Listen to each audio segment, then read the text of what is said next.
What up, everybody? You get the JK as the intro. Welcome to Talking with the Source. Another beautiful Sunday, and we got some fabulous guests here. In fact, we'll bring them on in a minute. Just want to shout out Parapose. Thanks for letting us be on. Thanks, Brian Laverty. Hopefully, you're out there watching. And also Global Ghost Hunts. They do a lot, and the team we're talking with was on in last year. So let me show the promo real quick of Global Ghost Hunts.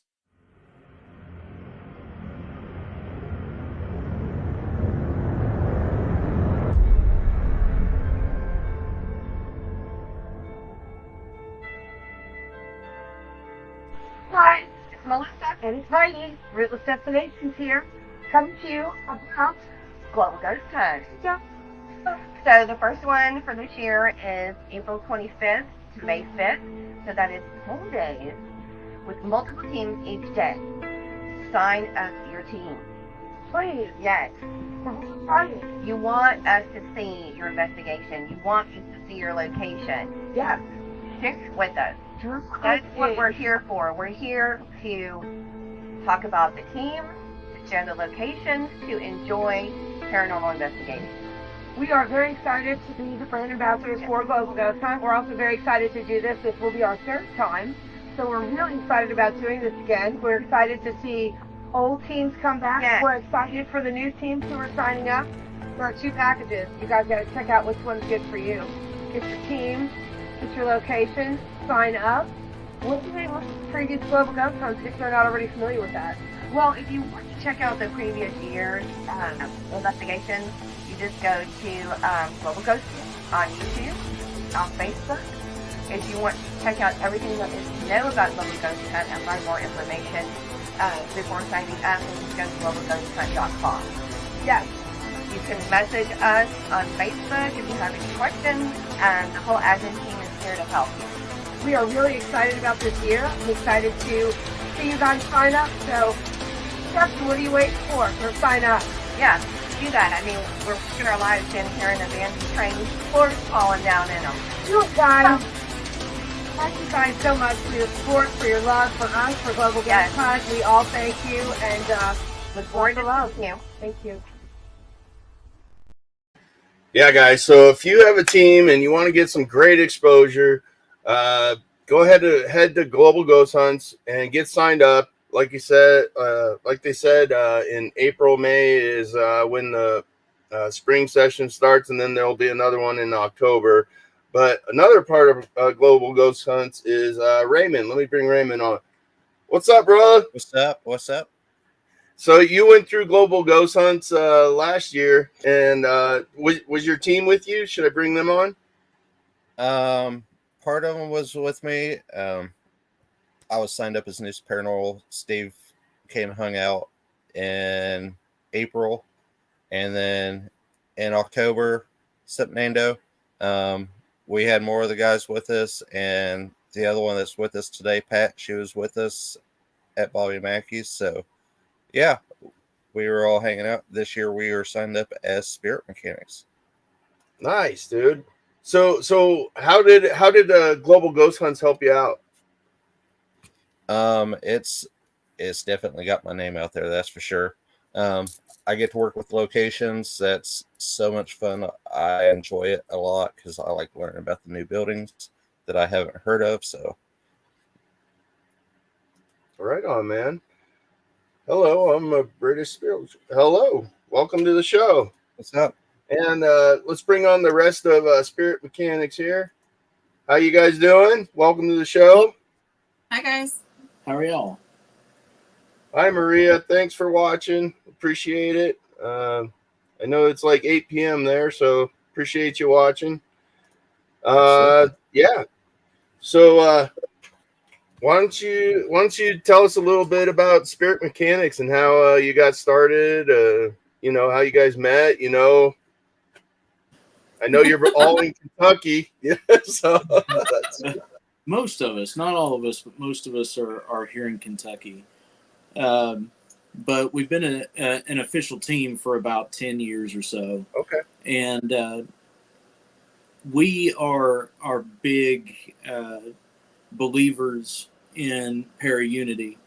Actual, especially in our area, it's a very big issue where you have the paranormal investigation end, but then the meta science and the sensitive end is completely, off limits. You don't touch it. You don't cross paths. You don't do that. Spirit Mechanix is a team that combines both of those things. So our entire team is actually sensitive in some way. But we also do paranormal investigations. So we're trying to combine the science of it with the feeling of it. So the goal is to bridge the gap and make sense of things for both sides. But as far as us meeting, several of us just wound up, it was happenstance, in all honesty. Several of us just wound up through circumstances, and the reason why I'm not directly talking about it is those people aren't here with us, at least as far as here on the show. And but through circumstances, we wound up meeting in a shop at on Main Street in Carlisle, Kentucky, called Herbal Stuff. Okay. And interesting name. yeah. It's run by a witch friend of ours as more of a hobby shop and a safe space for pagans in the area. And we were called in to look at a certain situation, and another team member, Chris Davis, and myself showed up and met with another team member that some people have seen or met on some of our lives and stuff, Brian Gibson. We met up with him and helped him out with a couple of things, and a shop. But once we actually got the situation handled, we all became friends, and between them and my wife and I, we basically just started a team.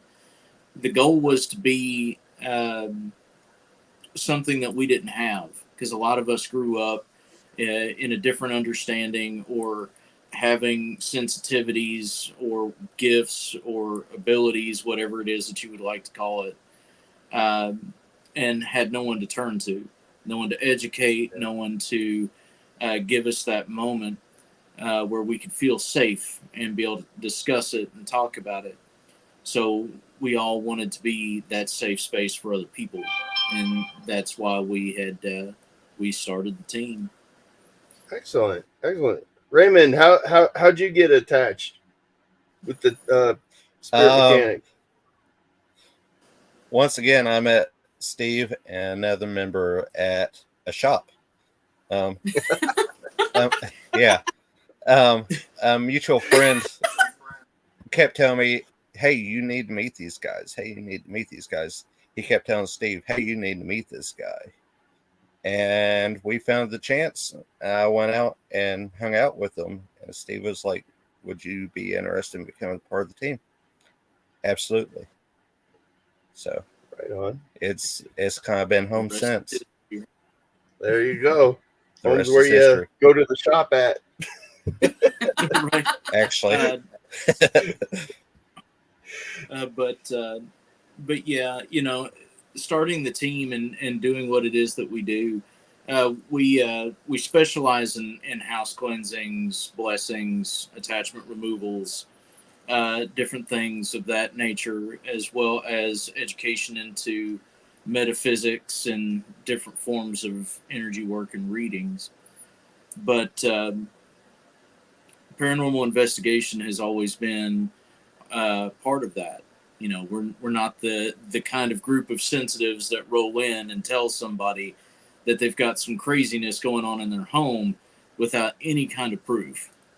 Yeah. We usually go in after the fact, once a paranormal investigative team has given us the evidence, or we've gone in ourselves and gotten the evidence that there were things there. So here's the proof. Here's what we have. This is corroborating what it is that you guys have brought up. So now we can do something about it if you would like us to. We've had the ability to have some really awesome moments. You know, of course, Raymond was kind enough to get us on with you guys, Global Ghost Hunt. Yeah. And we've also worked with people like Miss Amy Allen of the Dead Files. Mm-hmm. We've investigated with the Ghost Brothers before, with Miss Patty Starr, who is a local legend. I don't know how many people would know about her across, you know, the country and across the pond. But we've worked with Miss Patty Starr, Beverly McChesney. But, you know, we're doing our best. Yeah, that's all you can do, right? You just dive in and give it all you got, and that's what I did when I started. I just dove right in. I went and helped the family, and I got nervous, man, because this is my first case. I walked in the house, and the room I was staying in smelled like rotting meat, and the rest of the house didn't smell like that. So I'm like, oh, great. What did I get myself into, you know? And, you know, I stayed there and learned, man, and I helped this family out. And that's all you can do. You know, if you're not a believer, go try it. Just go to a location, you know, just open yourself up, be experimental, you know, that's the best way to do it, is just dive in, you know, don't be scared. So you did the home sessions and stuff. What's the craziest home experience that you had? Let's see.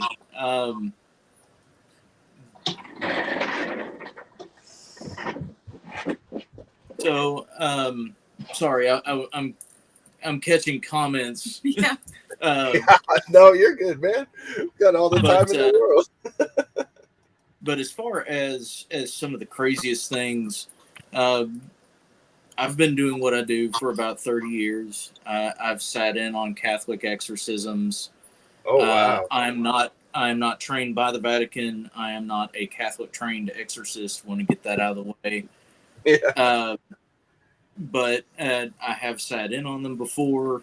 I've been trained in a bunch of different techniques of banishment, removal, and exorcism. And two of the worst cases that we had, one of them was local in Lexington, Kentucky. A show had previously gone to a woman's house and had basically told her that nothing was there, even though she, her son, her daughter, and anybody that came over got strangely ill.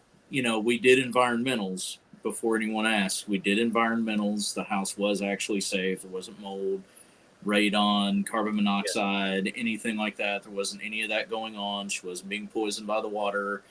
You know, anything like that. People would come into the house and get strangely ill. They were being physically interacted with, actually pulled out of their beds. They were being scratched, being bruised, choked, held down.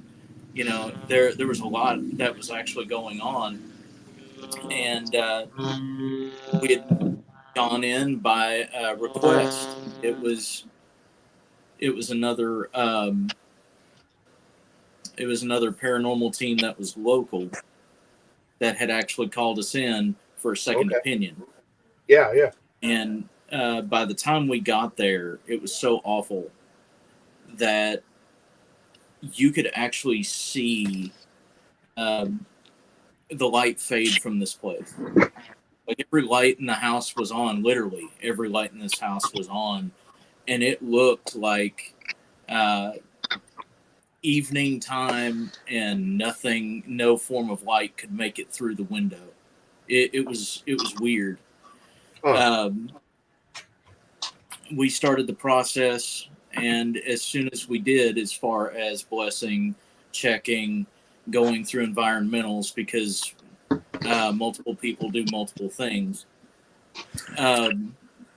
She started to act very strange. The owner of the home started to act very strange. Long story short, we actually wound up having to do a severe attachment removal. I don't know if anybody knows what the stone angelite is, but it's a very pretty stone. It's baby blue. Oh, okay. And All right. and it's essentially vibration wise. If you subscribe to that, vibration wise, what it does is it allows you to connect to angelic presences. We put this underneath the chair while I'm going through right, and by the time we were done and she was calmed down and breathing, it had turned round. So instead of being a tumbled stone, it had turned round and stark white and flaked off like salt. Oh, wow. That's crazy. So that one was pretty bad. We also had another one in Kentucky, just up the road, about an hour and a half. Same town as the shop where all this started. Shop. The shop. Where all this started. There was a gentleman who is still a friend of ours, and he knew that he was being affected. He knew that something was with him. If anybody knows what I'm talking about, he had an unwanted guest, Yeah. and you know, someone invaded his space. But we go there with the same lady who runs the herbal shop. Let's call it what it is. It's a witch's hangout. But you know, the same lady that runs the herbal shop in town. We went there with her by her and his request. Same situation. You know, we go through the process of checking things, and he starts getting very odd. And by the time we go through the reclaiming, which is essentially where you go room to room while smudging and take your space back. While we're in the process of doing that, he literally goes, "It's time," and we wind up sitting him down in a folding chair in his living room and start the process of going through right. Brian, the guy that I was telling you about, who we had helped and started the team with, was sitting behind him, and I flat out told him, "Don't let him get up, because if he gets up, he's going to hurt himself or someone else." By the time we were in full swing of dealing with this particular unwanted individual, Brian had to hold him like this. Actually, you know, do the half Nelson, get up under the arms and hold him. Yeah. And he brought Brian up off his chair, who was behind him. Now, it doesn't sound like much of a thing when you think about it, but at the time, Brian weighed almost twice what this man did. Oh. This dude was maybe 130, 135 pounds, soaking wet, and had injured his back. He was a military veteran and had injured his back while in service. And Brian was 220, 230 at the time. And he's lifting Brian up off of his chair from a sitting position. Oh, geez. That was great. So yeah, it sounds it. That was great. Brian, you know, locks it in. So, you know, from half Nelson to full, and locks it in, and Right. flat out said, "If you don't sit down, you're going to wind up hurting yourself." So the man sits back down in the chair, and Brian leans down So he's holding on to him and leaning down, so the pressure is in his back. Okay. Okay, we're Yeah, leaning back against the chair at this right. point. Yeah, yeah. So folding chair, man's back, right? Mm-hmm. This man S curves over the back of this chair, is hanging upside down while sitting and staring Brian in the face and saying, "Let me go." That's crazy. Yeah, that was a fun. Did you videotape this? I mean, that'd be crazy to see. For client confidentiality, we can't, but Make them we sign are the working on release. You need to start filming this stuff, dude. we are actually working on a couple things though, so that may be something that we can show certain parts of Yeah. coming very soon. But those were probably the two worst. We had another one that was pretty bad. There's a team member of ours that is actually closer to you. And he's in Nebraska. His name is Keith Ottersberg. All right. He's with Cobra Paranormal out of I've Wymore, heard. Nebraska. I've heard of Keith. He's with Rift Nation too, right? Yeah. So his case was pretty rough as well. Okay. He had an entity that was with him since he was 6, and it finally came to a head and began to ruin his life. Affected his home, affected his family, his friends, and it would physically manifest. Start throwing tools. He's a mechanic on the side. Yeah. It would start throwing tools in his garage with him in there. He was literally dragged out of his bed by his ankle and dragged halfway down his staircase. Pushed up against walls. Beaten, scratched. It was insane. But we were trying to get to Keith. Amy, this was actually a Dead Files case. For those that don't know, Keith was actually a Dead Files case. And the trip there was almost impossible. Right as we left, we wound up having a huge flood hit that flooded almost the entirety of the western half of the state. Wow. So we're going this way to the west. Well, I guess that way on camera. But we're going that way to the west, and we're actually coming up over the wheel wells in water in certain spaces. Serious storms. We wound up in several, not us personally, but bound up in traffic associated with several accidents. Yeah. Horrible road construction. Like anything that could go wrong literally did go wrong. And by the time we got into Kansas and on the other side of it, so we're last leg here. We're on the other side of Kansas.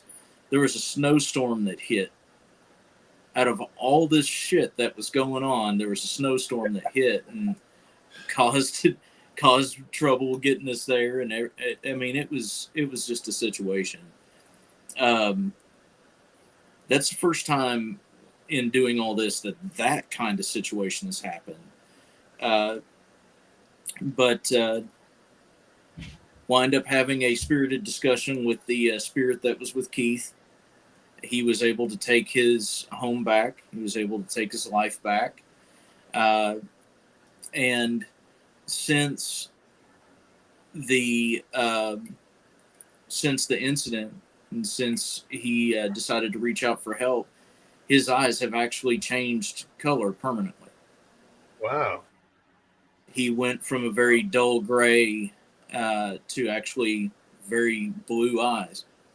Huh. And it happened just like that when he was free of it, and his eyes haven't changed back. It was a good thing. Keith likes to tell his story, especially for people that, one, are skeptical, but two, he likes to tell a story so that others know that they have other people that they can go to. Yeah. Because it's a weird thing. We've found that a lot of people will, similar to other types of situations, and I'm not sure what the rules are. That's the reason why I'm being careful with what I say. But with other types of situations, people have a tendency not to come forward because they don't feel safe, if you get what I'm saying. Yeah. No, yeah. I mean, it's like a taboo subject to talk about, you know, because you'll be putting the label of crazy and stuff. And, you know, and a lot of my clients felt the same way. And I'm like, you know, I won't go blabbing about it. But, you know, I made them feel comfortable about the situation. I'm like, I've had experiences. Other people have had experiences. And I'm like, it's nothing to be afraid of. You know, if your people don't believe you, then they don't believe you. You can't change their mind until they have that experience, you know, but they shouldn't shun you for sharing your experience. So Keith's in the house. There he is. His ears were ringing. Yeah, speaking of Mr. Ottersberg there. And you know what? And I think a lot of the cases that I help, the people were feeling like they were crazy. You know, is this really happening? And for me to go into their homes and have myself experience the same things that they are, then that takes the whole weight off of the shoulder. And I believe that helps, you know, in the process of removing the spirit or helping the spirits pass on. So let me ask you this: demons, yes, no? What do you think? That's a loaded question. That is kind of a loaded. That is me. I don't believe in them. I honestly don't. I've never experienced it. I just believe if you're an asshole in life, you're going to be an asshole in the afterlife. You know, and that's a lot of the stuff that I dealt with. You know, were people being assholes. You know, pretty much. I mean, what a lot of people consider to be demonic really isn't demonic. There's this thing that happens where a lot of people are want to call anything that's darker or negative demonic. And it's like, no. The chances of demonic possession, like actual demonic possession or actual demons being in your home, is very, very rare. Yeah. You know, and yeah, 9 times out of 10, you're absolutely right. It's usually just some spirit that was some dick in life and couldn't get over it. Yeah, exactly. You know, they just didn't go to the light because they wanted to continue to be the asshole they were. You know, that's the way I see it. Oh, Tony Ferguson's in the house. What's up, big guy? What's up, Tony? Good to see you. What did she say? Yeah, you get a spirit. You do get spirit. I totally agree. Raymond, what do you think? You've been quiet this whole time. You should be talking, man. It's giving Steve the chance to talk. But yeah, the chance of actually running into an actual demon is almost next to nil. But yeah, if you're an asshole in life, you're going to be an asshole in death, and sometimes you just don't leave. So, I've definitely ran into that, and they like to use that fear factor, so they'll pretend to be something else. Yeah, exactly. To entice that energy to come out of you, so that they can continue doing what they're doing. That's what I think too. That they purposely are trying to think of, maybe read your thoughts of what you're scared of. If you do believe in demons and stuff, maybe that's how they'll present themselves, and they'll think it is, you know, because that's a lot of the home cases. They're like, there's a demon in my house. I'm like, were you thinking it when this stuff happens? And then that's why it's presenting yourself as that. You know what I mean? We actually hear that a lot. Oh, I think there's a demon in my house. No, there's not. Yeah. Well, But we'll it's come kind look. of yeah, we'll come look. But there's been a bunch of issues lately, especially because modern day horror films, it's always a demon. It's always a demon everywhere. Yep. Every year, it's like the Catholic Church is buying into Hollywood. Hey, you got to put out a demon movie so we get more followers this year. So. I mean, oh no, the demon from the Conjuring honesty, movies is in my house. Right. Yeah. Yeah, that was a situation we dealt with not too long ago. But as far as the 3 cases that I was talking about a little bit ago, including Mr. Ottersberg's there, including Keith's, 2 of those I could say without a doubt were. His would be 1, and the man from Carlisle would be number 2. And I've been doing what I do for 30-ish years, for about 30 years. And out of the 30 years of doing this, sitting in on Catholic exorcism and being a part of shamanic exorcism and doing different things, twice, in 30 years, twice, have I actually run across a legitimate, what could be considered a demonic presence. You know what's funny? And I want to say this theory. I think that those demonic creatures that we encounter every once in a blue moon, I don't think they're actually demonic creatures. I think we're dealing with something interdimensional, to be honest, because the power that it has, like we just talked to Enfield Demon House in Connecticut, where I live, and the stuff that they experienced. I mean, I don't know if John talked about it before I came on, but they watched a 230-pound lady get picked up off the ground 6 feet and thrown down a hallway. And the minister, the priest that was there, got so scared and ran out of the house. And the thing the matter is, like, something with that much power doesn't just seem like it's a spirit or demon to me. Like, it seems like it's something more, like something more interdimensional or something along those lines. But, you know, we call it demon or we call it angel, we call it whatever. So it all has a bunch of names, you know, but still, but I just, you know, just a theory. I'd have to agree, because even in theological study, you know, even if you want to go the route of theology, so actually looking at scripture and trying to understand demonic nature, even scripture will tell you that demonics will not do the things that a lot of media and a lot of I'm trying to be kind. A lot of you don't have to on the show. Okay, dude. We're all grown ups. A lot of certain types of practitioners, will put it that way. Yeah, that's good. Yeah. You know, a lot of people have this tendency to go, it's a demon, and Zach Biggins. Cough, cough. But cough. Yeah, that's funny. But most of the time, demonics weave in influence. They deal in vice. So things like addictions, like gambling addictions, substances, you know, different things like that, they weave through that and have the person believe that they are doing the right thing when they are not doing the right thing.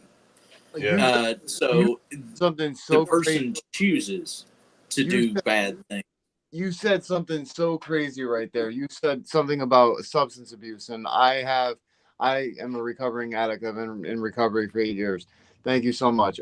But what I wanted to say is when I was 15, I had a Ouija board experience that was what I would call a demonic experience. Watched the planchette move without my hands on the planchette. I thought it was a joke. I mocked it because I thought it was a complete joke. I didn't believe in God, didn't believe in anything. And then all of a sudden, after that, I started to have a psychological breakdown where I had a mental breakdown. My attitude changed. I started to scream at the people that I loved, like got into fights. Then all of a sudden, I was against drugs my whole life because of my father being a drug addict. All of a sudden, out of nowhere, I started getting in the wrong crowd and I started just dabbling in drugs. And then one day I got addicted to opiates. and it was because I got a fractured vertebrae in my back, and my doctor prescribed it, and I just took it to the next level. And it was like I opened that door for that addiction to come in. And I tell you what, it took a long time for me to get that residue or that attachment, whatever you want to call it, away from me. So it's so crazy you just said that. I didn't mean to interrupt you, but it just brought back a memory of what you just said. Well, and that's we actually see that a lot Yeah. in what it is that we do. We actually do see that a lot. Substance abuse, or usually those are the two big ones: substance abuse, gambling, different forms of those kinds of heavier addictions are usually what you see. And it's kind of, I always equate it to this, you know, a demon is one that hides in plain sight. So it's kind of like a guy that goes to a casino, and he goes in, he wastes his entire paycheck. All right, well, that's cool. Then he throws down his pocket money. All right, that's cool. Goes in, all in. Throws the papers down for his house, throws the keys down to his car. I can get my money back. And then goes outside after he's lost it all and goes, if I only had a 5 spot from somebody, I could win all that money back. And then there's someone that comes out of the crowd that no one else sees and goes, yeah, buddy, I got you. Yep. Yeah, right. We create our own demons. I've talked about that on my show. Is this your universe? You know, you create your own stuff. You know, if you're so caught up in these attachments with drugs and gambling and stuff, and that can manifest into something that screws with your mind. You know. I mean, it's a heavy thing. You know, we work a lot with veterans and people who are working through addictions and a number of PTSD traumas, and that's primarily what you see. There's two different types of attachments. There's physical attachments, like what we were talking about, where it's an outside force that is affecting you. Right. And then there is what's referred to as, well, a metaphysical attachment, which is usually like a trauma bonded issue. It's something we repress. It's something that we deal with quietly. It's something that we, suffer through. And after a while, you start to get this idea that that's what made you who you are. Right. And, when that happens, it starts to form an attachment. And it can literally cause all kinds of crazy things to happen. Terrible dreams, insomnia, mental breakdowns. It can start to affect your health. You can start to get cancer. Well, that's what my theory is. I think that's what cancer is. I wanted to ask you a question, a theory on this, right? So our thoughts are very powerful, as we know. As we know, our brain is very powerful. So when we're in a deep thought, that energy doesn't just stop. It goes somewhere. Unfortunately, we can't register where exactly it goes, which brings the idea of, talking through the PSP-7 or a spirit box. Is it us responding to ourselves with our energy? Do we know if we're affecting it or not? But my theory behind what I wanted to say is that you said that you work with people with PTSD and other type of illnesses and stuff like that. Have you ever heard of a thing called the Shadow Workbook Journal? Yes. Okay, well, I actually got this thing. I don't know if you guys have one yourself, but it's amazing what you have that you can learn in this, that somebody can grow from in this, that can help that shadow. And I feel like our thoughts, I feel like we can make these thought forms basically in our reality that can be a demon, where we can create our own, like what John said, kind of, we can create our own demon to suffice and make it our shadow and make it literally hover over us and bring us down and give us illnesses, like you were saying. And I totally believe that. And I wanted to see what you guys thought of that theory. It's actually something that we're currently in the process of getting a methodology for helping people through that. Yeah. It's something, at least in the circles that we travel, it's something that actually is referred to as a thought form. Yeah. And it is a psychometric projection. So what you think becomes reality. And when you have that yeah, right, when you have that strong emotional anchor to something, all it takes is giving it your attention. Mm-hmm. All it takes is feeding it. And you wind up with what is referred to as thought form. A lot of the cases that we've taken on, one of the things that we're known for is being able to diagnose between, we are not licensed therapists, but diagnose between paranormal activity and what could be a mental illness or instability. Yeah. A thought form bridges that particular gap, and it walks a very thin line, because you have to determine whether the person is hallucinating or if they're the only one being affected. Yeah. So you'll have, I'm sure you guys have done residential investigations where one person in the household is affected by everything, and everybody else is like, I don't know what the fuck they're talking about. Yeah, exactly. Yes, I've had that a ton of times. So that's typically what we look at as far as a thought form case. Yep. If we're taking it seriously as, let's call it what it is, house cleansers. You know, if we're taking it seriously as far as blessing, as far as sensitives, then we're looking at it in terms of thought forms. Is the person actually suffering from effects that they themselves aren't physically doing to themselves? No. Yes. Yeah. Exactly. You know, just in process. Yes. Yeah. Okay. So now we're going to look into it. But here's the problem with the thought form.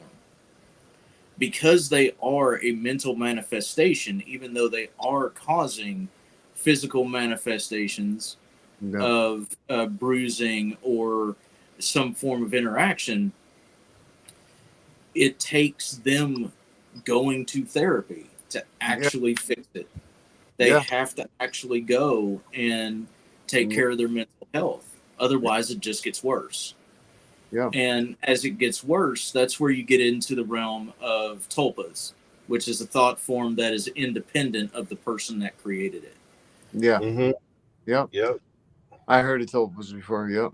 That's wild. That's wild you said that. That's so cool to talk about, because I haven't heard anybody ever say that to me before. So that's awesome. You have a lot of knowledge, my friend. So cool to hear it. Tulpas are cool. 30 years, bro. I know. No. Listen. We've had people on the show that have had 45 years, but have never hit me with something that shocked the hell out of me like he just did. That was awesome. All right, let me tell you. All right, so and he's awesome. On the subject of the shadow work, like you were talking about, we actually have somebody that teaches a shadow work class.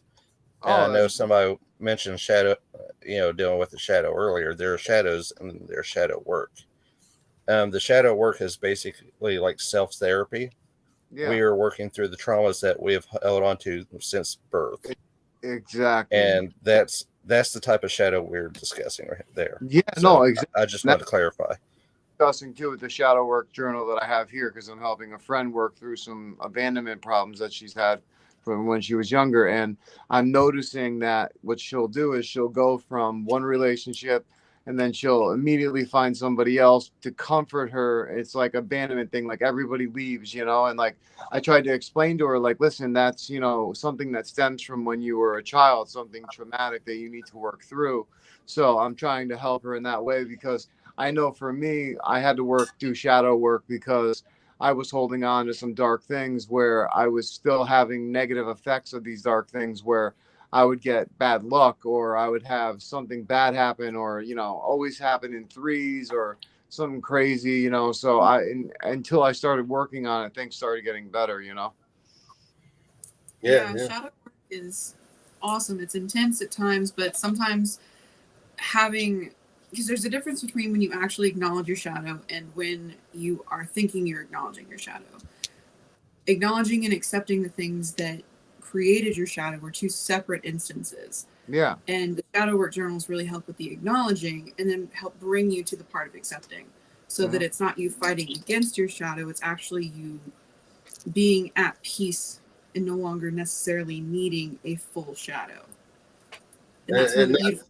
Yeah, that's one of the things that AJ helped me with over these last years is, you know, I used to be such an angry person. I would flip like that because of my PTSD and stuff. But when I start to feel those feelings, all I say is, I am the light. The light destroys the shadows. That's what I just tell myself, and all that anger just goes away, you know. Like I was telling you, that's why I keep myself grounded all this time. You know, I love the tiger's eye. It just keeps me cool. Tiger's Eye is pretty awesome, I gotta say. It's pretty stellar. Yeah. And backing up just a little bit, to anybody who messes with Ouija boards, please, please, please, please, please close them. Please close the session. Yes. Say goodbye. Right. Yes. They're solid tools. They honestly are. You can do a lot with a Ouija board, the same as you can with a spirit board, a pendulum, dowsing rods, any of those communication tools. Even the SB7, even the spirit box. When you're talking through the spirit box, it's the same thing as a Ouija board. It's just more modernized. You know, they didn't have radio frequencies in the 1800s and stuff. So you just got to say. I beg to differ. I think the spirit box is a little more dangerous than the Ouija board because of the frequencies that are coming through that can give a wider range of things to come through. But it's the intent of how you're using it. Just like with this right here. This right here, even though it says 7+ years of age, doesn't mean it's a freaking game. You know what I'm saying? This is not a game. You know, so I try to tell people all the time, no matter what you're using, whether it's an EVP recorder or whether it's a spirit box or a Ouija board, like you have to have responsibility and understand that this is not a joke, you know? And it's hard to get that across to people because a lot of these YouTubers show it as a joke, and it's not a joke. Oh, they get fucked up too. I'm sure they get a lot of bad luck. Exactly. Oh, I'm sure. Definitely. Yeah, with anything you're using for an investigation, it's always important to say, all right, I'm done. Thank you for your time. Now you had to leave. Or you had to stay here when I leave. You know, our connection is now severed and you cannot remain. Yeah. I agree. I do it every session, every Tuesday when I do my live sessions. Always goodbye. I always say thank you and goodbye. It's always about respect too. You know, you always got to go and respect. Like you can't go in being an asshole. Excuse the language. You got to go in. You got to go in with respect, because if you go in being a complete, idiot, you're gonna get treated the same way. And you're dealing with human souls, and like it's just like dealing with another. Right? They're gonna disrespect you, and it's just it's just how it is. Absolutely. That's it. I mean, Stephen, Pat, I tell you, anytime. I mean, AJ, you've seen me investigate too. Yeah. I literally sit down and have a conversation with people. Yeah, I take my time to talk to the spirits and be as respectful as possible. Yeah, and it's like, I'm just here for a story, so whatever you can tell me, I appreciate. Exactly. So we're going to sit and have this conversation. Yeah. But I tell you what, I have to say though, I can't believe the amazing work that you guys do. I give you guys so much credit in what you do. Like, that's not easy. So God bless you guys, and may God honestly protect you and keep you guys doing all the work that you guys can be possibly doing to help all these families, because you guys are doing amazing work. So keep up the great job. Seriously. So if somebody needs help, what's the best way to get a hold of you? So there's a couple of ways that you can get in touch with us. One of them is our Facebook page. You can send us a DM. We answer within 24 hours, and we start the process with whatever's needed. Sometimes if it's a local thing, we can ask that you come to our shop. Yeah. Yes, we do also have a shop over in Lexington called The Missing Elements. You can find it on Google. So you can come to the shop and make an appointment. You can send us a DM on Facebook. You can also email us at Mechanics. No, not that one. It's info@spiritmechanics.com. Sorry. Yes. The You're other good. other. The other email. Almost got one more time. One more time. No, I'm just joking. I'm just joking. Right. That was good. That was good. I like that. But you can also reach us through the website, which is spiritmechanics.com. So. Yep. Absolutely. Awesome. Awesome. Well, thank you guys so much. I mean, I really appreciate you guys coming on. I'm sorry that I took a minute to get on. I was dealing with the hospital stuff. I apologize. But I really You're good, appreciate your time. Thank you so much. We appreciate the chance to come on. Absolutely. It's been fantastic, actually. We'd love to have Thank you you. come on if you guys would love to come on. Yeah. Absolutely. Sure. Absolutely. Just- Just tell us when. Just get up All with right. me. Maybe We'll work maybe it at out. the shop. Yeah, meet us at the shop. Meet us at the shop. I like it. Sounds good. Sounds good. Awesome. Well, Raymond, thank you so much again, brother. I appreciate you hooking us up with them. And, I look Absolutely, forward man. to Ghost Hunt. I can't wait to see you guys. So I appreciate you, and I will talk to you guys soon. Thank you Sounds guys great. so much. Thank you. Take care. Thanks, guys. Thanks, everyone. You got it there. Damn, dude. I'm on my phone. I apologize. I'm trying. My phone's not about to die, but I was trying, man. I was trying to get home quick, and I know. that happened. So, but It's all right. The viewers, everybody were great. I did all right, I think. No, you did good. You did good. The viewers are awesome. I appreciate all you Beazle EVPs. Love you. Thank you so much for communicating through the whole thing. I saw it. George, and how do you say your name? Andexeller? Andexeller? I call him Gregor. I love this guy. He's always on my So shit. much. I appreciate you. I appreciate all the viewers. I really do.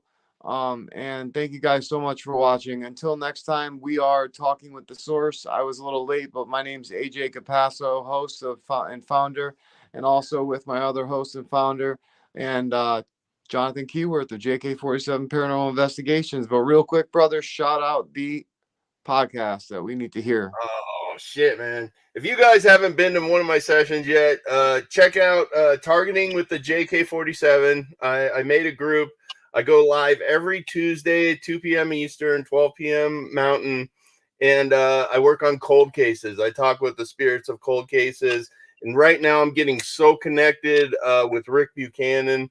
He was a DJ in Tennessee, Slick Rick, trying to figure out what happened to him. If you guys haven't seen the best of clips, check it out on my Facebook page or my YouTube.